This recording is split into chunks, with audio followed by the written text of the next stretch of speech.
Welcome to CBT News with Bridget Fitzpatrick. Good morning, everyone. Welcome back to CBT News. Thanks so much for joining us today. Ford Motor Company's Jim Farley shook things up on his first official day as CEO on Thursday.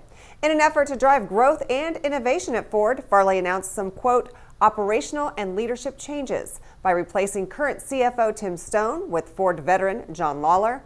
This firmly cements Farley's position of power at Ford and demonstrates to shareholders that he's not wasting any time. According to a Yahoo Finance earnings analysis, Lithia Motors has released strong preliminary third quarter numbers. Based on the results, Lithia is predicting net income per diluted share in the range of $6.10 to $6.40 for the quarter. This shows an increase of 68 to 76% from this time last year. Despite the economic burden faced by the auto industry due to the outbreak of COVID-19, the company continues to deliver solid results. Tesla's autopilot system has ranked 6th out of 10 driver assistance systems evaluated in a European safety assessment, scoring low on its ability to keep drivers engaged. The EV Titan's Model 3 received the highest marks for performance and ability to respond to emergencies. However, it did not perform well enough overall to outpace the Mercedes GLE system. The city of Libertyville, Illinois has revived their Shop Libertyville Rewards program to support local small businesses in the community. Customers who purchase or lease a new vehicle from any of the town's 12 dealerships will receive a $200 credit to spend at participating small businesses around the city. This tight-knit community relies heavily on auto dealers for sales tax revenue and job creation, and this program has gotten positive responses from residents and business owners alike. Coming up next on CBT News, we speak with the renowned motivational speaker and best-selling author, Dr. Willie Jolley.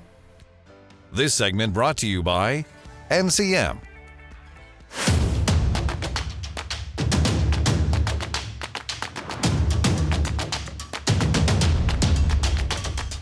This is CBT News, the voice of the retail automotive industry. Subscribe today. How do you successfully recover from a bad work day or work week? We've all had those days, no matter what your position in the retail automotive industry. So on today's show, we're bringing you motivational techniques and some leadership advice from someone who truly gets it. We're pleased to welcome Dr. Willie Jolley, motivational speaker and author. Check it out. Now, there's a lot of dealers out there and a lot of their staff members that are shaken through this COVID-19 pandemic that we're dealing with right now in our country. What words of advice do you have for managers that are out there that are trying to get and keep their teams motivated during times like this? Well, this is a challenging time, and it's probably the most challenging time that we as a country have seen. We are not only dealing with a pandemic, but economic downturn, massive job loss, a racial strife issue, social upheaval, and we at the same time got hurricanes and tornadoes and fires, and then a very disruptive and divisive presidential campaign. So that's right. We got a lot going on all at the same time. Something we've never seen. All of these, we've seen some of those except for the pandemic by themselves. So this is all coming at the same time. And yet I say to everybody who's listening that in the midst of this setback, there is a comeback that's on the way. Mm-hmm. And so I talk about that because of my past experiences. You know, we look at life forward, but we learn from life backwards. Right. And so I look back at what I've learned from life. In 2006, I got a call from a little company called Ford Motor Company. One of their execs had read a book that I wrote called A Setback is a Setup for a Comeback. Mm-hmm. And they said, we are in need of a comeback. Our market share has gone from 50% down to 15%. We brought in a new CEO, Alan Mulally, who wants to change the culture of this company. And we need a comeback to help our workers, our people on the front lines to get a new mindset. And I worked with Ford in 2006. They brought me back in 2007.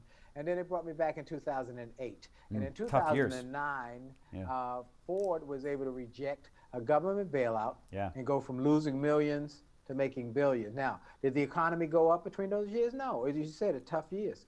But what changed was thinking. And that's what I want to impress upon all of your viewers and all of your folks, is that it's now time for us to have a shift in our thinking, because it is really a mindset that helped Ford come back. And that was what I was brought in to do, help to instill and inject a new mindset into the workers as well as to the executives. So here's what I would say to everybody. One is that this is a tough time. This is a crisis time. But the word crisis, by its pure definition, has dual meanings: great danger, at the same time, great opportunity. And so what we must know, if you ever read the book Think and Grow Rich by Napoleon Hill, it's a time when wherever there's an adversity, there's an equal and greater opportunity. And that's what I think we've got to look for, is the new opportunities. All right, you can catch the rest of that conversation right here at cbtnews.com. Join thousands of other auto industry professionals by becoming a member of CBT News today and start enjoying access to the day's top stories, exclusive interviews with industry leaders, special reports, shows featuring today's top trainers, event coverage, the CBT News podcast, and so much more. While you're here, be sure to check out Diversity in Automotive, hosted by Corey Mosley, sponsored by TrueCar and CarNow. That wraps up our show for today, but be sure to follow us on Facebook, LinkedIn, Instagram, and Twitter. I'm Bridget Fitzpatrick. Thanks so much for watching, and have a great day.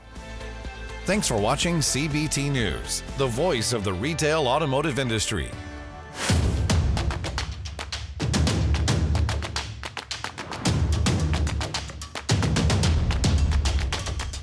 This is CBT News, the voice of the retail automotive industry. Subscribe today.